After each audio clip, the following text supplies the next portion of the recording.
We do not build the world with our friends. We build it with our opponents, or we don't build it.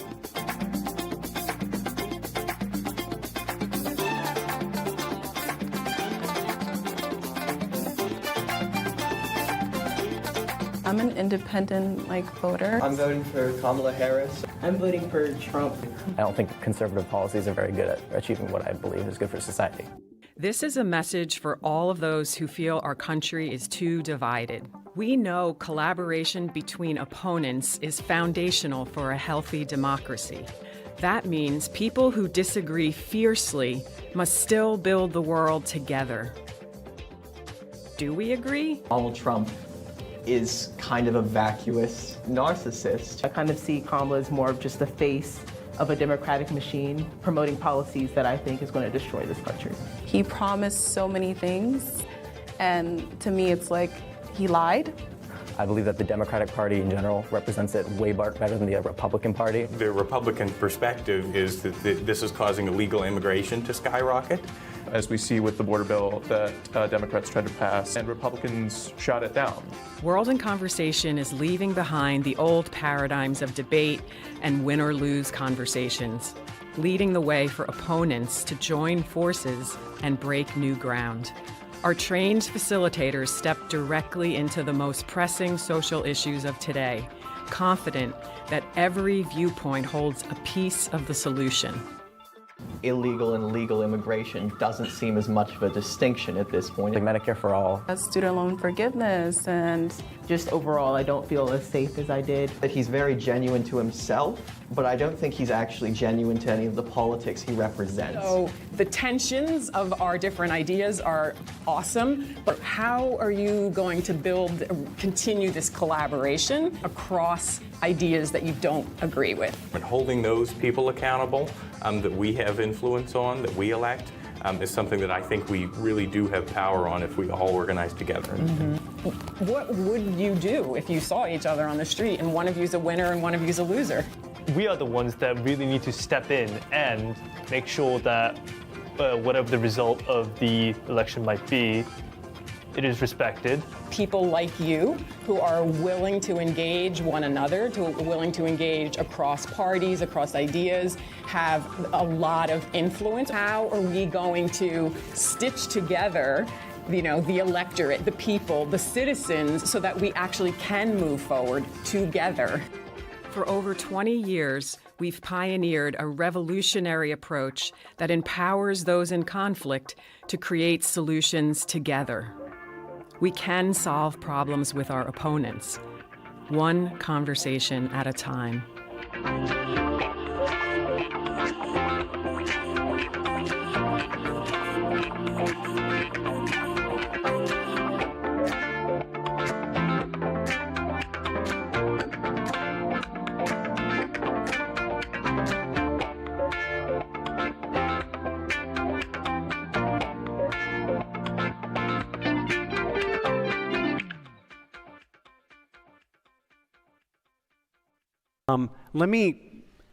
What I have, just so you know, I have a bunch of slides here, the things that I put together that maybe would help with a few things, and I feel like,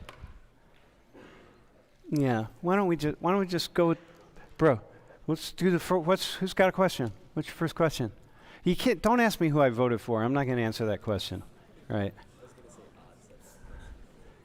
All right. Because I didn't vote for anybody. All right. You're good, man.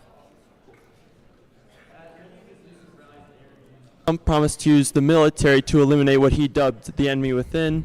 And then at his Madison Square Garden rally, he clarified that the enemy within were specific political opponents.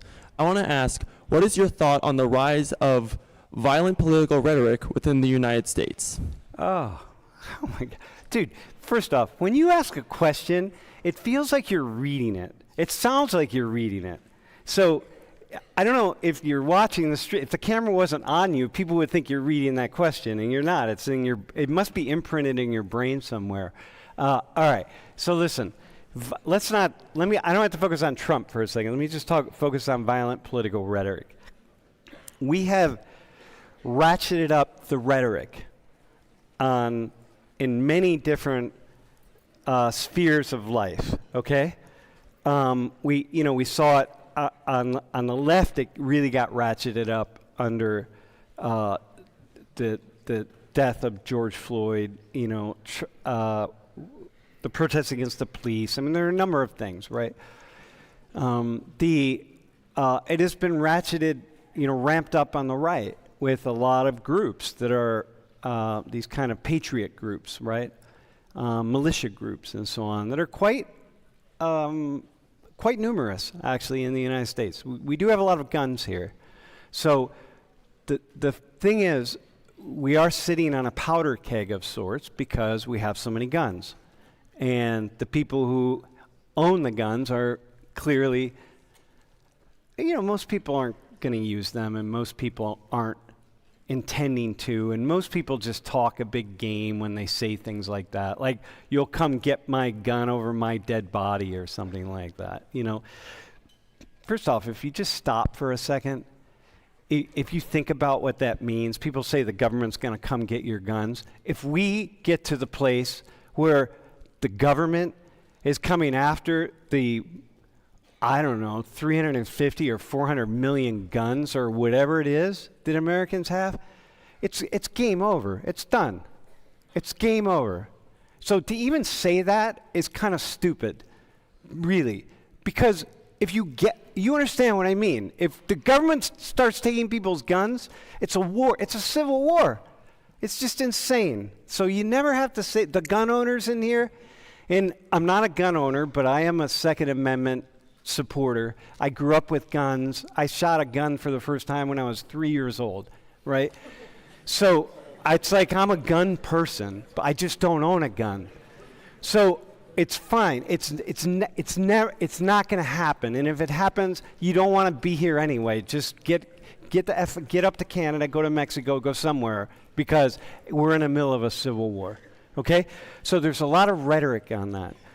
It is, in my humble opinion, knowing, as someone who has studied revolutions and social movements, and when I was a PhD student, I had two areas of focus. One was Latin America and Africa, socio-political development, and the other was revolutions and social conflict and social movements. So I happen to have a lot of background on revolutions.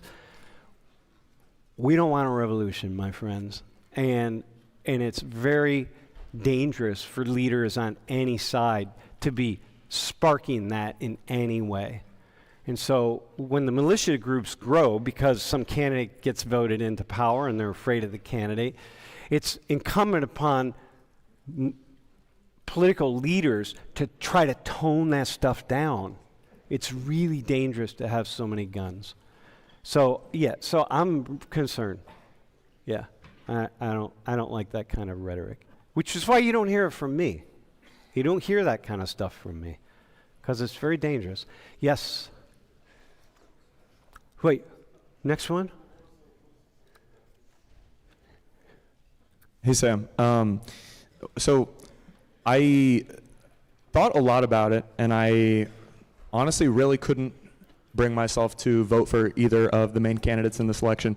And the main reason is because I don't feel like I align at all with either of them in terms of international politics. Yeah. I was just wondering that we could have someone in a major party who is not so interested in spending so much tax dollars in killing people overseas. But basically, that's how I see it. I just find it really difficult to get behind that. And I think there's definitely times when intervention is necessary, but for the most part, I think that we spend all too much money on killing people that I'll never meet and I'll never see and are not part of my country.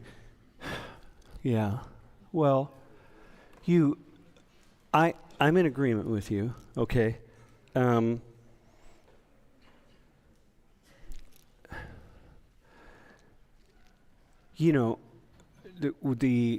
all the money that the world spends on weapons of war and militaries, so not just weapons, but militaries, that just includes like uniforms and feeding them and, housing and this sort of thing, right? The U.S. spends almost half of that. We're responsible for almost half. Okay, so we're 4% of the world's population. And so it makes, when you think about if you're God kind of looking down on this, let's assume there's a God and God can see, right? Let's anthropomorphize God for a second. And God is looking down and is looking at this nation, this great, really amazing nation called the United States, that has done something that no nation in history has ever been able to do, which is in spite of the atrocities that have happened here, which is fundamentally the genocide of the indigenous peoples, the longest period of a just chattel slavery, of slavery based on a different kind of slavery, right, is what we saw here, right? In spite of that, we have managed to only have one civil war and bring people together from all over the world and only have one civil war. This is in that sense, you talk about make America great again, that's the greatest feat that the United States has ever done, is the fact that I can look out in this room and see people from all over the world, and 99.999% of the time we get along really well. That is just amazing. And you could talk about things like, whoa, but we have police violence and all. We have so little violence compared to how much any reasonable sociologist would predict that we should have. We have so little that it's like, man. So it's disturbing, but I think you're actually you're too narrow in your focus just about war. It's not just about war. It's about the ways in which we conquer people economically and politically as well, and have done that. That's changing, by the way. And because it's changing is one of the reasons we have Donald Trump, because Donald Trump is standing up to that and the ways in which the West, the United States in particular, has really driven things. He's not standing up to the violence. He's standing up to a different way of operating in the world. So, yeah, I would say don't be so narrow on it. There's all the economic and political components to that. Yeah. Yes. Hi, Sam. Right here. I guess my question is, depending on who's elected, how do you think that, women's reproductive rights will continue to change? Because I know, with the repeal of Roe v. Wade, a lot of women in more conservative states have, they've been dying in larger numbers because there's less, protections for pregnant women. Yeah. Okay, so here, let me... this is a really tough question. Here's the problem. I want to answer this question truthfully, but I'm a man, and you're going to see me as a man, and so I know that the way you hear what I have to say is going to be filtered through the fact that I'm not only a man, but I'm a white man, and I'm a privileged white man. I didn't used to be when I was your age, but I am now. And so, I'm educated, I'm mobile, I can move around, if my wife and I need anything, we can fly to the other side of the world first class if we want. You know what I mean? We got to dig into our savings, but the point is, we can take care of it. Okay? So, we, in the West, in the more industrialized West, and in particular here in the United States, we have embraced, women have achieved a level of power compared to men that is not going backward, okay? Now, there's an invisible domination by, patriarchy that's in effect, right? Look, when Lori comes to class, you just read the comments on the stream and whatever, including by some of you, it's they're just critiquing her because she's a woman. If I were a woman, I would not be Sam Richards.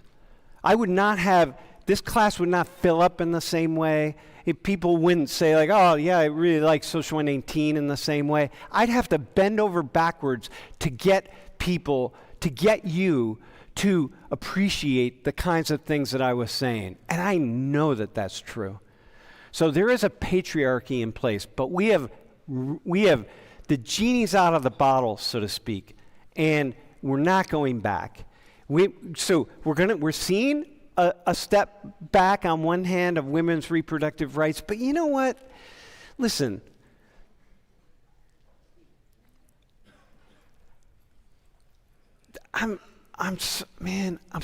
There's some things I just don't talk about publicly. So let me say this. We had Roe v. Wade was passed, okay? 73, I think it was, right? Do you know people who have the idea that there's a very large segment of people in the United States who have the idea that abortion of any type is murder. It's murder. It's taking a life, okay? So do you understand what it means if you have that idea? And it doesn't take much to have that idea, by the way. I mean, because when does life begin? At conception or at some point in the next, when does it begin? The second day, the third day, the 157th day? When does life begin? So it's very simple to say it begins at conception. Okay. Well, if that's the case, then if you believe that, and at least half of Americans, when Roe v. Wade was passed, more than half of Americans thought that. Do you know that they sat with that all of these years, believing or seeing or thinking or observing or knowing, let's say knowing, that every day, babies or embryos, life was being taken. And so I remember one day I was having a conversation with somebody on this, and it's actually two people. It was a man and a woman, and they were both very pro-life and opposed abortion. And I just walked over and I put myself in their shoes, and I said, okay, what is it to be them? And I remember the next week I drove past State College's Women's Reproductive Rights Clinic, which was where women, they provided abortion procedures for women, right? And I thought, and I drove past that, and I drove past it as them. And I went, I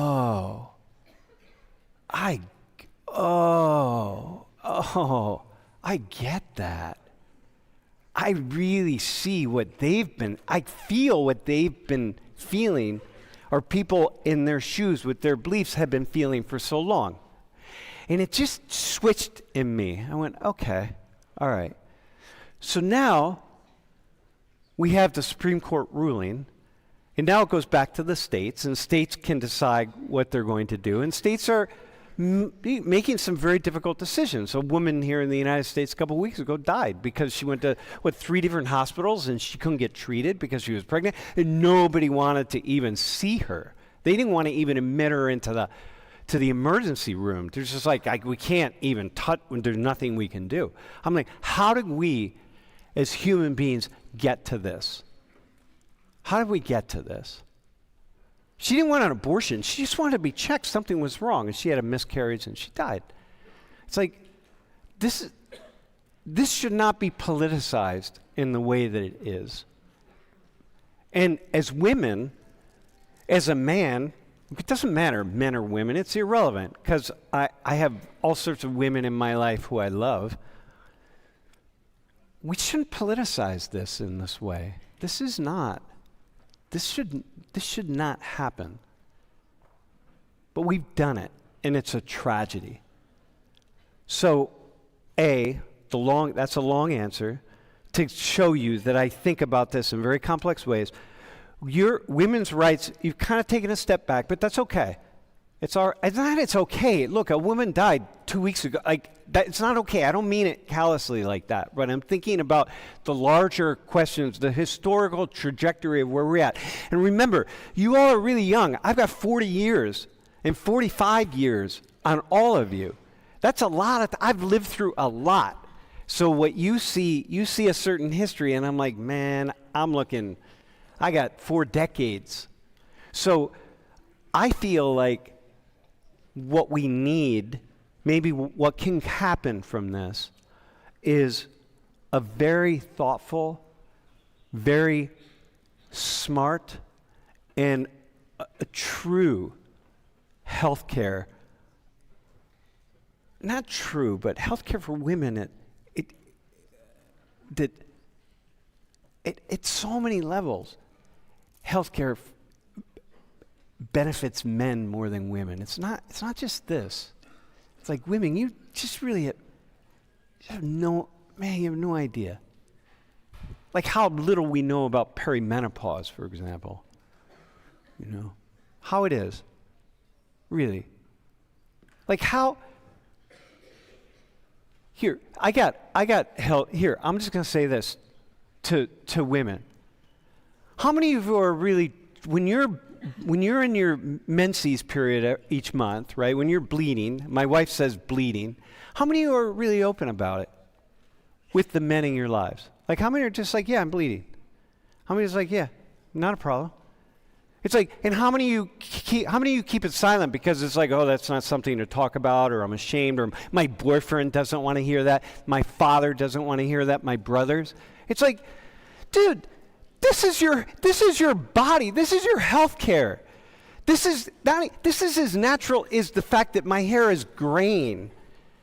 That you bleed once a month. This is part of, you know what I mean? And so, but I'm speaking to most women because there's a trans community that's different. And I'm speaking just to the trans community. I'm speaking in a different way. So these are cisgendered women. So if we can't even do that, how can we get to the next place? How about that as a response? God. Yeah. I get worked up over that, by the way, because Lori spent 40 years having really painful periods. And I watched. I lived with a woman who battled to get people to even have anyone try to really understand what was going on and how little information. And we don't study women. We don't put women's bodies out front. We're still looking at men all the time. It's like, man, it's just something really this is a patriarchal world. Not entirely, not 100%, but okay. We got, yes? Hey, Sam. I wanted to ask you why you think it is that the country is so completely and utterly divided in their vote. And as an extension of that, do you believe it's catered in any way, shape, or form? It's catered? Yeah, like almost intentional that we're supposed to be divided. Oh my God. Whoa. Hey, can you put slide number 3 up, by the way? And then we're going to do 4. All right, I'm going to show you an answer to this question. First off, when I went down, back up, slide 3. One more, back up. When I went down to Columbia a couple weeks ago, I took Julie a case and a half of Blue Moon. So there she is with her Blue Moon. She sent me that. So I always take her beer when I go down. All right, because she can't buy it in Columbia. All right, Julie, that's for you. Go to the next slide. Yesterday I was talking to Julie on the phone, and she's made this statement: the power behind the power. Okay, you have the power in a society. So I'm going off your catered thing, like almost as though it's intentional. There's a power behind the power. And the power behind the power isn't necessarily a group of people like the elders of Zion kind of thing, right? Like it's the Jewish conspiracists who are really running the country kind of stuff. That's just anti-Semitic trope nonsense, right? But there's a power behind the power of like, it's like it's an energy or it's something. It's just the way the system is organized in a way that just keeps power concentrated in a certain place, right? And there's also the gazillionaires who are, moving things around and stuff, but they're not nearly as organized as a lot of us might believe. And I've spent enough time with them, some of them, to know that that's not happening, right? So the question then is, why are we so divided, right? I can give you, can you give me 5 minutes on this answer? And I'll give you actually what I think is the answer that you all really need to. You want to know why Trump, I'll tell you why Trump is here. It's actually quite makes sense. And if you understand it, then you're like, you can stop thinking that Trump is, here, go to slide 15. All right. Now, so here.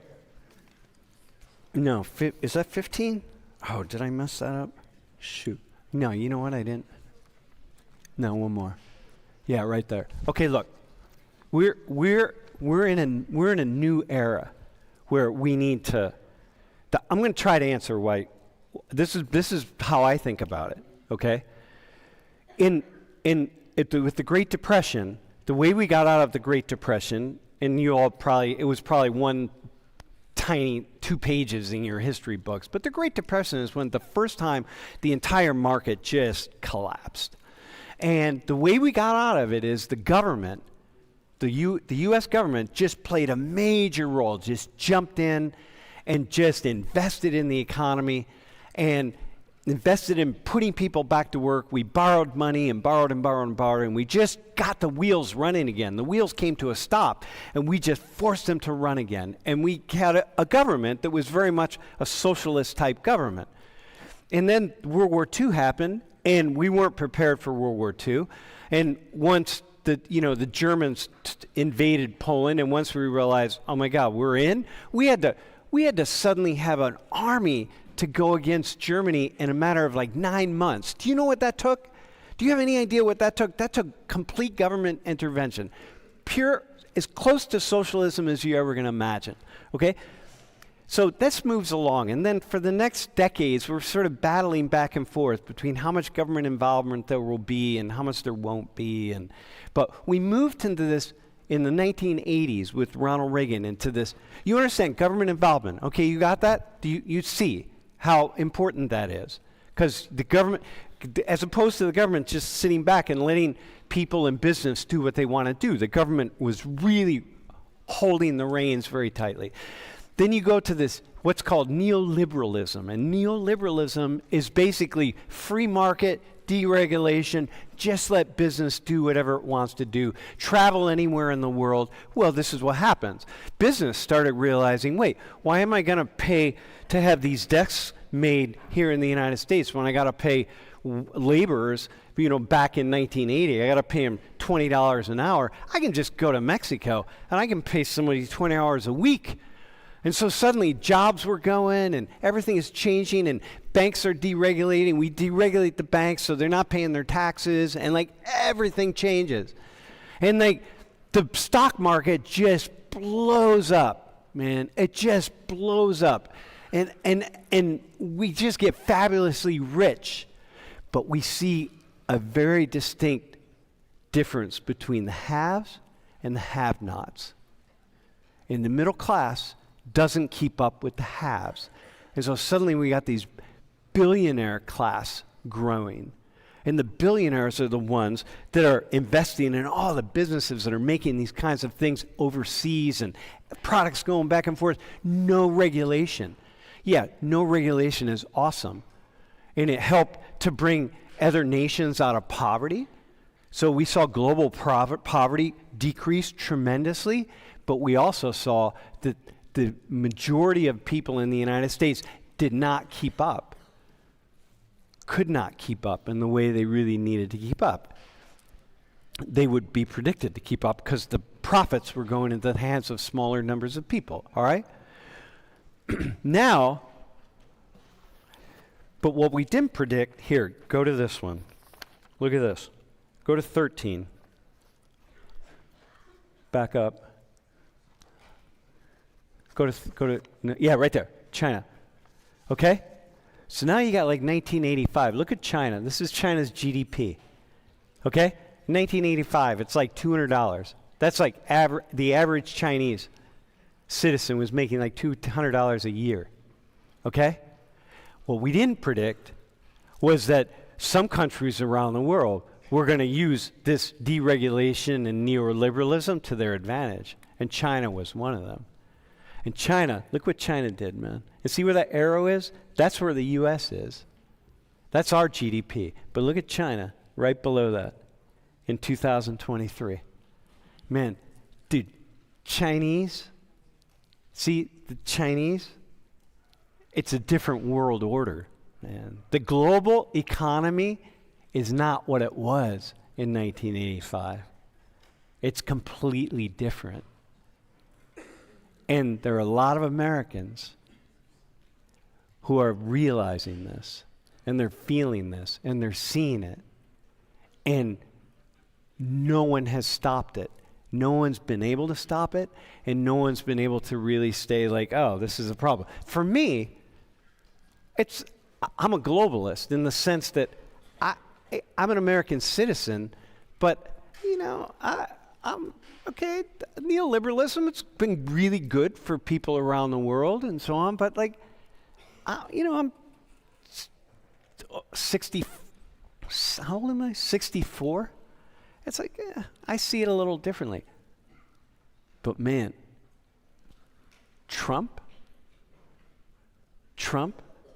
is saying, hey, you know, this open borders, this deregulation stuff, no tariffs. What do you mean no tariffs? You gotta have tariffs. You gotta control this thing, man. And Trump is saying, you gotta control it. If you don't control this global exchange, this global marketplace, the U.S., China's gonna continue to rise, and they're gonna pass the U.S. And it's not just China. The actual big country in the 21st century is India. It's like, it's not there now, we're not even close, but the world system is changing, and Trump is saying, yeah, we're gonna stop all this. Yeah, we're gonna stop it. And Obama didn't stop it. George W. Bush didn't stop it. The whole war in Iraq was all about neoliberalism. Obama didn't stop it at all. Obama kept it going. You see, Biden is like, they can't stop it. They can't even imagine it. But Trump, he's touching that nerve, man. And it's like, yeah, I get it. I get that. And so we're now at a place, if you go back to that first slide, what's next? The question marks, right? I don't know what's next. Nationalism, right? There's something else. And that's what we're battling out right now. So you may not, there are 1,000 reasons you could not like Trump, but he's looking at the future here of this country. I don't think he's doing it correctly. I think he's missing a lot of stuff because he's from this billionaire class, and I think he's just not very smart about a lot of things he needs to be smarter about. But he's willing to take some things on that other people aren't willing to see, and they're too invested in it. The whole neoliberal vision and thinking is just part of everybody. So that's the way to understand Trump, man. And it's like, yeah, I got it. Of the two candidates, can I say this? If I'm going to bet on which of these two candidates can really address this neoliberal world that we're in and like pull it back by the reins, I'm going to be like, yeah, Trump's going to do it. He's going to be able to do stuff. Partly because he just does stuff. He doesn't even think. He just does stuff, which is the good and the bad. You know, his people. So I spent a lot of time, you know, reading from people and listening to people who work with him. And he's so ADD. Okay, am I allowed to say that? He's like ADD. He's like his mind. They can't keep. He's like a little kid who's been eating too much Halloween candy. He can't think straight. And all they do, what they learn is like, he's like, I want to see this happen. And they're like, okay, Mr. President, we'll make sure that happens. And then they just don't do it because they know that he'll forget about it the next day. They used to argue with him, and then he would dig in. But now the people closest to him realize, we just ignore him. We'll tell him, yeah, okay, we'll take care of that. And he moves on to something else because that's how he is. There's the good and the bad of that, by the way. Actually,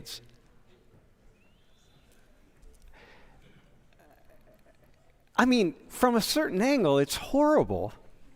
Like, that's the best we can do, but nobody else stood up to neoliberalism in the way that he did. Yeah. Well, Bernie Sanders, but, Bernie Sanders is a communist, so we had to knock him out. Even though Joe Rogan, by the way, who just endorsed Trump, endorsed Bernie Sanders, 4 years ago. So, see what I mean? This is like insanity. All right, all right, go ahead, bro. Hello, Sam. I want to ask, how do you think things in Europe are going to be affected by the winner of these elections? Oh, man, a lot. Well, it really depends on NATO. That's going to be a huge issue. And we have Europeans watching, by the way, there are a lot of Europeans watching the stream, but there's also a group of Europeans at this Mandeville Academy, these young students in Gouda in the Netherlands, they have a 1-year program at Mandeville for really advanced, special, prepared, unique students. So they probably are asking this question also. It's going to have an impact because all of these questions about neoliberalism and tariffs and trade and everything that Trump is trying to work with, he's pushing up against our closest allies in the West. And they're all dealing with the same questions. Man, they're struggling with the same stuff, the same politics, the divisions. You think our divisions are great? Their divisions are great. Between the extreme nationalism is such an issue all through Europe. It's an issue here. Immigration is an issue all through Europe. It's an issue here. Everybody is struggling with it. Everyone's trying to find a way around it. And we think nationalism might be an issue here. Look, we have Canada up to the north and Mexico to the south. You got Belgium or Germany. You have countries all around you, man. This is it's going to be just huge in Europe. Whoever gets elected, because Trump has unleashed something, by the way. So, he unleashed it 8 years ago, which needed to be unleashed, by the way. You got that. We needed to deal with this right here, this neoliberalism stuff. So it just happened that he was going to be the guy who did it. And I swear it was probably almost by accident. But when I listen to that guy, I think whenever he says anything that kind of makes sense, I don't have to take any. I have a lot of funny stuff I can say about Trump. Harris isn't funny. You can't, if you're a comedian, I'm really a comedian to the core. She's not funny. I can't even make jokes about her because she's just like a California Democratic politician. I don't even know what I mean by that, but yeah, I know what I mean by that. $500 bottles of wine. That's what I mean by it. Trump is just a Big Mac eating fucking knucklehead, man. He's so fun. He's so easy. Anyway, dude, wait. All right, go ahead, man. Hi, Sam. I was wondering, because I think it's interesting to get people's perspectives on this. How much do you think Trump was at fault for January 6th? Dude, completely. Yeah. I mean, look, here, first off, right? It's stoking. Look, first off, y'all, right? I'm going to put my flag in the ground right here, okay? We have people who have been studying election fraud and elections that's all they do for a living. Really, people like me who really don't have an agenda. All they do is study this stuff day in and day out, and they've been doing it for their whole careers. They publish papers on it. They analyze things. It's like that's all they do.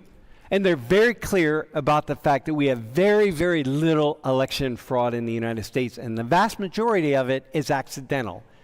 So they caught these felons and 8 felons in Florida who voted, and they weren't supposed to vote because they had a kind of a felony in Florida that you're still not allowed to vote. You got to wait 5 years or whatever after you get out of prison. It's but they didn't wait 5 years because they thought, well, okay, we can vote. It's no, you had to wait 5 years. So they committed election fraud, right? Okay, that's not election fraud. You know what I mean? That's not what we're talking about. That's 8 people, or you got 2 people over here, or here, or here, or whatever. It's a handful of people. And the degree, they are very clear. You can trust me on this, please. I'll take it to my grave. Okay, and I realize that when I say something like that, you all are young minds. You're very impressionable, and so I'm very careful, but I'm going to say it. The people who study this stuff are pretty clear that whether it's 50-50, whether the Democrats benefit or the Republicans benefit.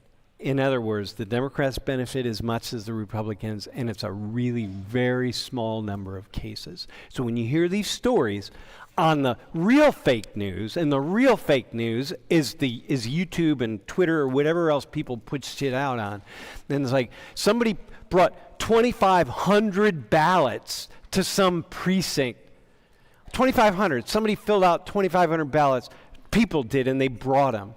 Dude, this was 3 weeks ago. Dude, do you know how easy it is to get 2,500 ballots, you sign the names, you do whatever you're going to. I mean, it's just silly. It's silly. It's silly. It's not happening. So when you have people who are promoting that, when people around that person, people in their inner circle are saying, hey, sir, this is actually not really happening, and they just ignore them, and they keep saying it over and over and over again, and then you have susceptible people. I'm thinking about this every single day, all I do. Y'all don't realize, my life is actually really effing boring. I wake up in the morning, I sit at this is my life. Ready? I'll show you. You never have to come to my house. You can come to my house and look in the window any day, every day. Weekends, Saturday, Sunday. Usually I take one weekend day and I do something. Maybe I go golfing or something. But I come back in, and this is my life every day. Okay. All I'm doing is researching, studying. That's all I do. And so I'm thinking this through. And I'm thinking it through with the idea is I got to get it right. Because if I don't get it right, when I put stuff out on YouTube, you can't imagine the kind of emails I get from people when I miss something. So I'm trying to be as careful as possible because God, I just get slammed with people telling me I'm an idiot, which I understand that I can be an idiot. You don't have to tell me that, but I try to be as careful. Not everyone has the time that I do. So then you start believing stuff. It's don't, come on, man, don't stop. And when you're in power, like me, I'm in power. I'm in power right now. I have an obligation to say things in a way that I'm not creating more hate, more division, greater likelihood that people are going to go march on Old Main or wherever they're going to march and get their guns and buy more bullets and do all the things and be fighting each other in the streets. I have an obligation for that. So people come together. So in that sense, absolutely responsibility. And anyone who thinks otherwise, absolutely, everybody around him has said he knew exactly. Dude, it's not even a question to me, man. He basically told people, go lynch Mike Pence, whatever. Like, what more do you need to know? This guy just like, he lost his mind. I get that. I lose my mind sometimes. But it's like, no. And yet, neoliberalism, got it?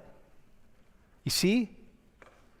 You got, there are other things. I can believe, I can see like, yeah, okay, this dude, man, yeah, oh God. But I'm looking at the future, and that really sucks that happened. And it really, it's really terrible. But, and this is me thinking now, right? Because you can imagine how my mind goes. But, yeah, oh God, all right, hang on. But yet, we need to go in this direction over here. So if I gotta like support this guy to go in this direction over here, then this direction is more important than all those terrible things that I see here. I could make that argument very easily. Very easily. Yeah, it's not. And what I would wish upon people is that you actually would look. Matt, I'm going to use you for a second, okay?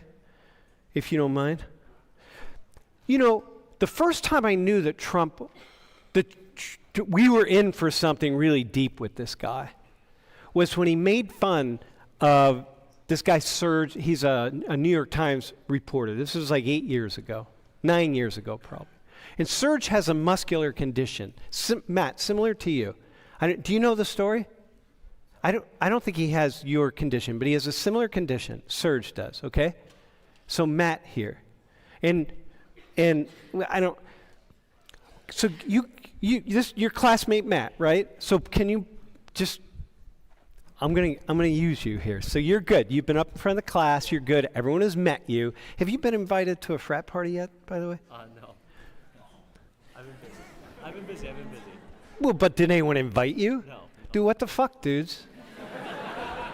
Frat boys, you know what I mean? Seriously, what the fuck? He already said he wanted to go, so like, anyway, look, bro, so Matt here, okay, you got it, you remember Matt, okay? So the New York Times reporter, he's a good reporter, he's a good guy. Trump had said something, he made a comment that there were thousands and tens of thousands or whatever it was, people cheering when the New York, in 9/11, when the Trade Center towers went down, and there were people all over New York, thousands of people cheering. And the reporter, who has a muscular condition, so very similar to Matt, his hand is like this, okay? The report, but it doesn't stop him from being an awesome reporter, you know, just like he wrote, actually, to the best of my knowledge, it wasn't thousands of people, but there were a few cases of people who were on rooftops cheering, okay? Well, Trump didn't like that because he made him look bad. And so Trump saw Serge in the audience in one of his rallies, and Trump started doing this thing about all these New York Times reporters, and like, oh yeah, and he was mocking him, okay? And people condemned him, and nothing happened. Can you imagine if I mocked Matthew like that? Dude, yeah, you'd smack me, right? Yeah. Chris, your buddy, he'd smack me. Can you imagine that? Okay? But it didn't. But no, he did. And after that, it was the grab him by the pussy thing. When he basically said, I just see beautiful women. Okay? So this is everybody. All men, all women, straight, gay, doesn't matter. Trans, doesn't matter. He basically said on a hot mic, yeah, man, I just see like these beautiful women and I'm a star and they love me and I just start kissing them. And they don't make me stop. I just start. And then I do anything I want with that. I grab them by the pussy. And that comes out on a hot mic. Nothing happened. condemned him. I thought like, oh, the first one I thought, oh, this is the end of his campaign. Do you know, because if I did that, not only would Chris beat me up, I'd be out of a job tomorrow. And if I made the comment, if you caught me on a hot mic talking to G-Dog in the back room about how I just forced myself onto women, I'd be out of a job tonight. Okay? But no, it didn't. And let me tell you something, right? That's when I knew, and this is the lesson, and Trump supporters, I'm giving you something here, okay? Don't defend that. Don't defend that. Both those things and a long list of other things are just as horrible as they truly seem to be. There's no way that you could defend me mocking Matt. And there's no way you can defend Trump mocking this reporter. There's no way. You have to say, man, God, yeah, man, that's bullshit. But here's the thing. What it means is that there's something else that's propelling his power, okay? There's something else, man, that makes him Teflon to those things, right? And it's not evil. It's not evil. Because at your age, you're thinking, oh, that's pure evil. Dude, the only way it's evil is if when I look around the room and I see Trump supporters, and a lot of you, 25% of you voted for Trump, right? At least. And 25% are strongly Harris people, and then you got everybody else. So I don't know how many actually voted for Trump, but it's more than 25%. But I mean, let me say that again.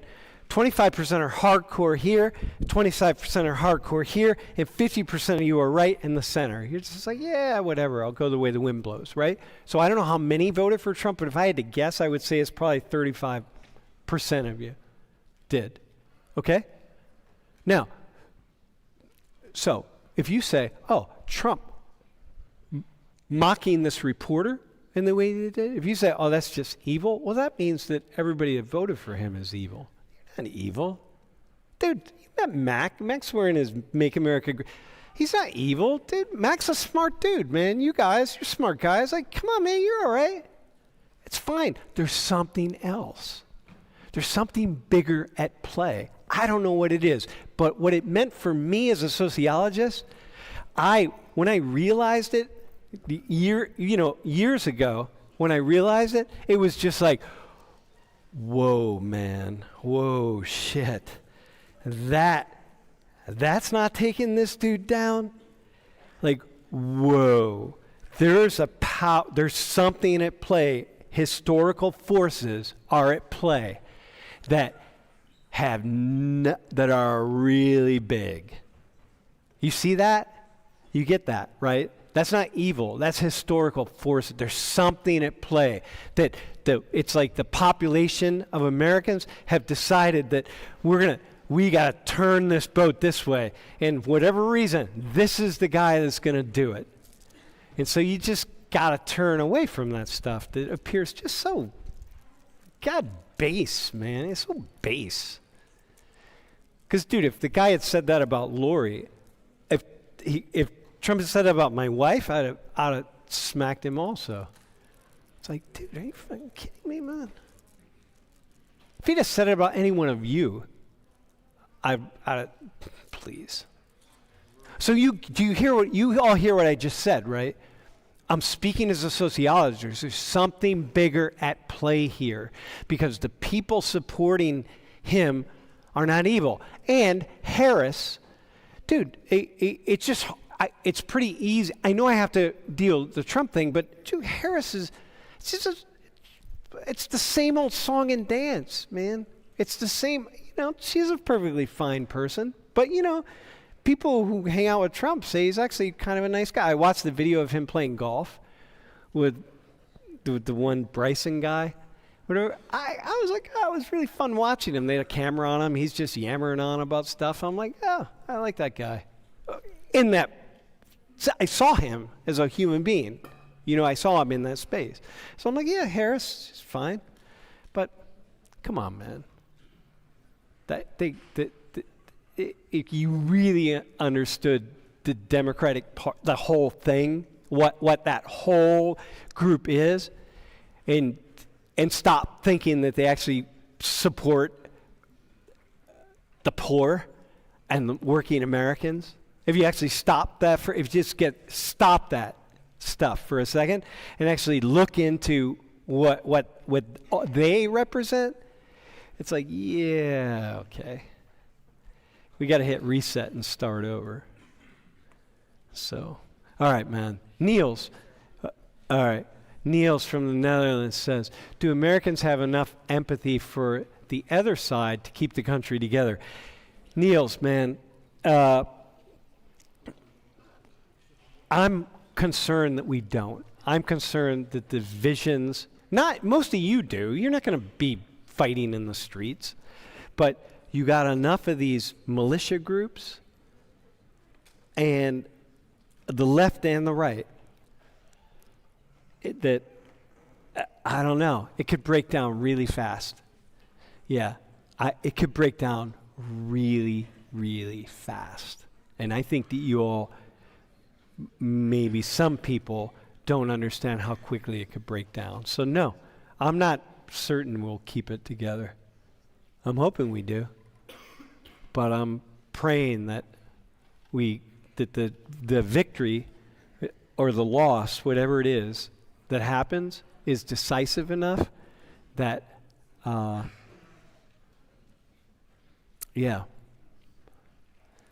man, I don't know. Yeah. All right, man. Your daily question, the daily dose of D. All right. So, from a couple weeks ago, I heard many people specifically venting their frustration at the fact that there are only 2 candidates that are realistically you can choose from. Yeah. And many people, myself included, believe that to move away from such systems, we will have to implement a ranked choice voting system. Yeah. Do you think? What do you think of it? And should it be implemented? And how could it be implemented in the United States? Well, here's the problem. The issue is that the political parties are the ones with the power. Okay. These are billion-dollar enterprises, and they, in the Democratic Party and the Republican Party, they have equal amounts of power. Okay, billion-dollar enterprises. They would have to be willing to give up that kind of power. And the power would then go to the hands of more and more into the average citizens. But you know, the problem with power is power corrupts. And it's going to be really difficult for that to happen, and I don't think it will ever happen. Yeah, the system will break down before that. That's my gut feeling. Just like having a third party. You know, Trump could have been, when Trump first was running, my secret hope was that he would win by a decisive enough margin. See, he didn't think he was going to beat Hillary Clinton. They didn't even have a team in place. They were certain they were going to lose. They didn't have anyone in place. They didn't prepare for him to be president in 2016. Had they done that, it's possible that Trump could have been that third party. And the Republicans and the Democrats would have both been competing, and he would have developed enough energy in the center, because he would have been in the center, and he could have really done some things to make some very important changes. But he didn't do that. And instead, he aligned with the Republicans, saw, hey, we can align with this guy. Even though Trump had seemed to be more aligned with the Democrats. And then and then they went. And then it was game over. But it could have happened. Trump was the best possibility for that. And that was a secret hope of mine, that was going to happen. And that would have been your third party. And he wouldn't have been as crazy as, whatever. Dude. Yeah. I just wanted to kind of ask you, like people have been claiming that there's been a rise in like political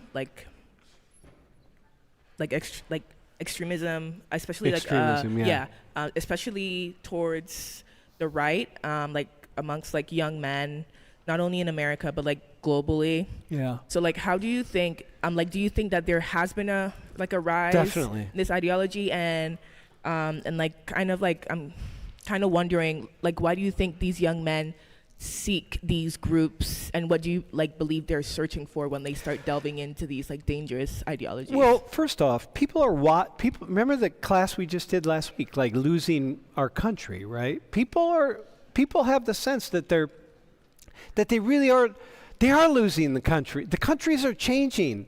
We don't notice it so much because we're a multicultural nation. But man, when you're Austria or Italy or the Netherlands or Sweden or Finland or in France, right? Although mostly it's in bigger cities, right? But you really see that, whoa, we're no longer what we were.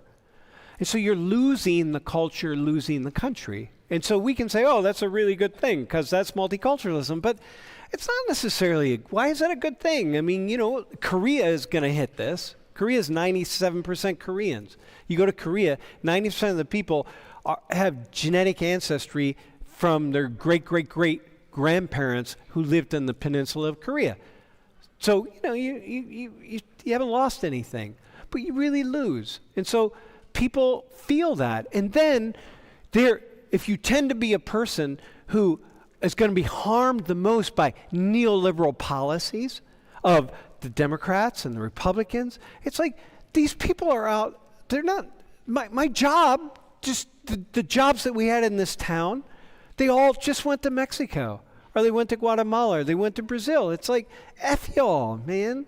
Who am I going to fight? I got to fight somebody. So I'm going to come up with some story about who I can fight. You can't just fight the neoliberals. That's nobody. And then you got somebody, you got the Democrats saying like, hey, go fight. It's the Republicans. Donald Trump, he's your enemy. Go fight him. It's like, wait, hang on a second. No. If you listen to what Trump's saying, he's actually on your side over here. But they're telling you to fight him. And then the Trump side is saying like, no, those Democrats, go fight them. And it's like, no, this is the problem. And then you got all these people that came back from war. All these men. It's not just men, by the way. But all these people are going and they're ready and they got all the, we recruited more and more people. We used to recruit all through the 70s and 80s, but nobody went to war. But these people did. And then you're back and you're trained and you're ready and someone says, hey, we need a militia. You're like, hey, I'm in. I got the training. So you look at all these militia groups, of which there are many. Pennsylvania has more militia groups than any state in the country, last I heard.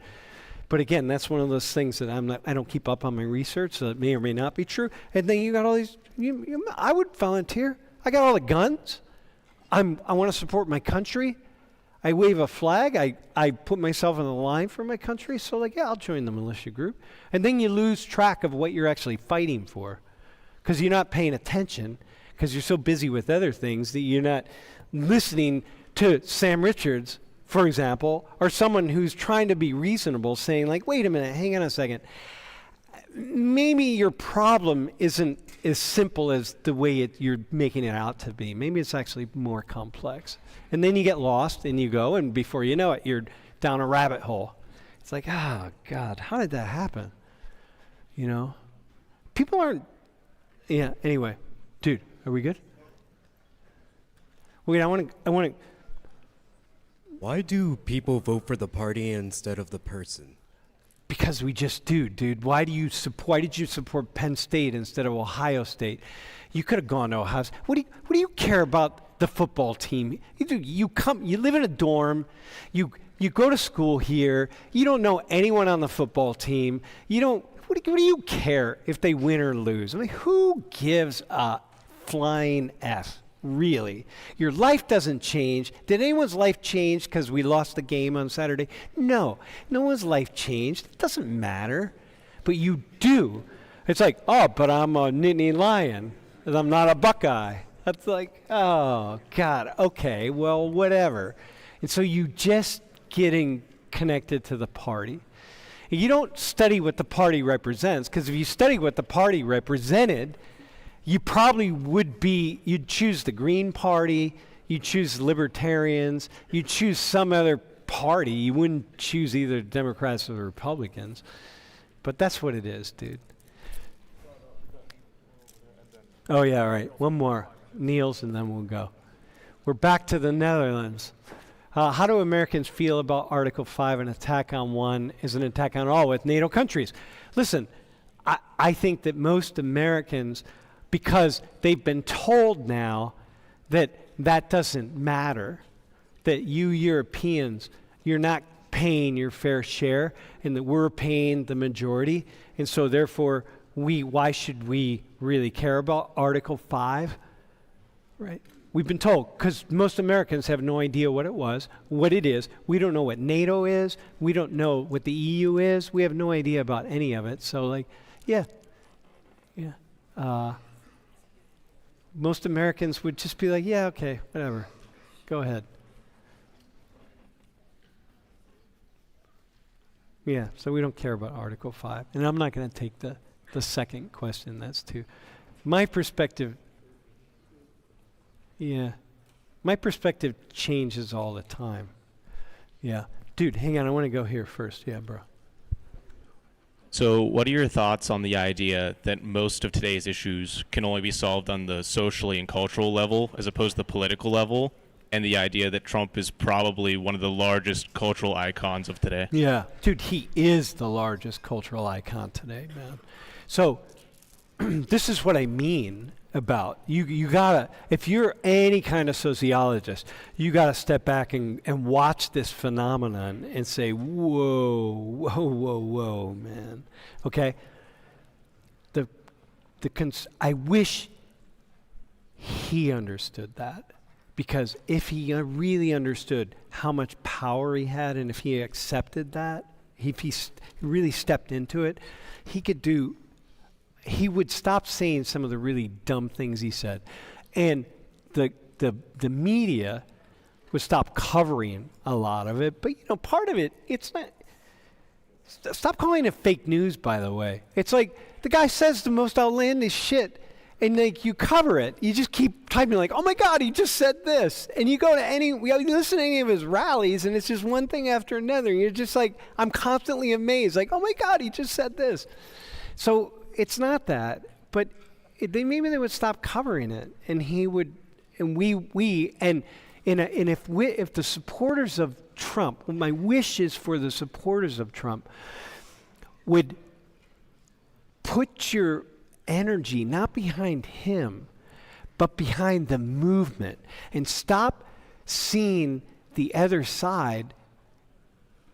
And same goes for the other side. Stop just making stuff up and believing simplistic things about the so-called Democrat. I don't even know who Democrats Harris stuff. And the Democrats Harris people, stop trying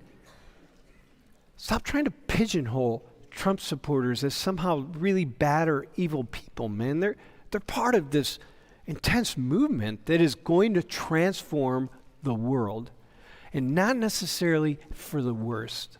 That's the thing you got to really understand. It's not necessarily for the worse. And if you don't understand what I mean by that, then study what neoliberalism has done in the past 40 years. Study the negative consequences of neoliberalism.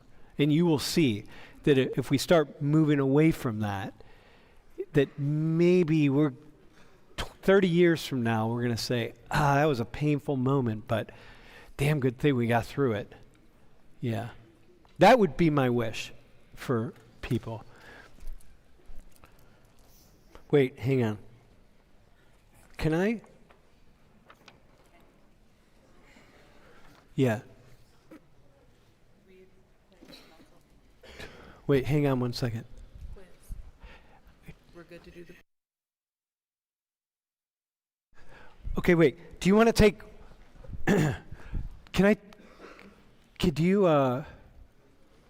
Here's what's up. We got... Some of you probably have to leave, right? That's fine. You can leave. I'm perfectly content to stay another 15 minutes or so and continue to answer some questions. We'll keep the stream going. So we could do I have a few more things I'd like to say. I'd like to actually show you. By the way, I do have some graphs.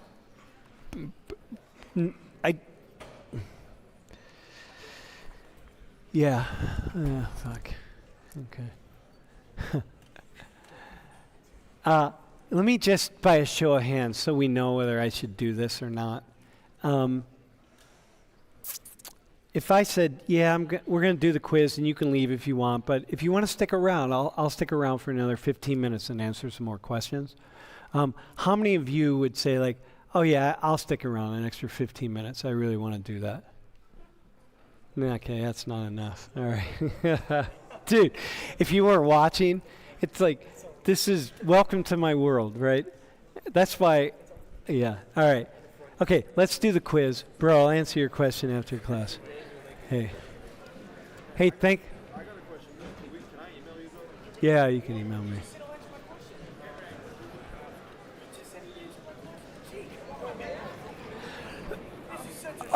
Go ahead, ask your question, bro. We're discriminating against the MAGA folks. Do that, and then we'll go. Real quick, don't forget, if you signed up for a global dialogue, you have to go. Yeah, don't miss that. Hey, we're gonna keep the stream running actually for a few minutes. Even in spite of the fact that people are leaving, I'm gonna stay and answer a few questions. All right? Yeah. Bro, do you have a question? Go ahead and ask me. Yeah, it'll work. Go ahead. I can hear you. Regardless of how you feel Israel-Palestine, of how it should be resolved, either Israel taking all of Gaza or Gaza going all to Palestine, which of the two candidates do you think will be more effective on the international stage of ending the war of Ukraine and then ending the war in Palestine, just in general, regardless of which way you think it should go? Who do you think will be more effective? Dude, that's a beautiful question, actually. I will say,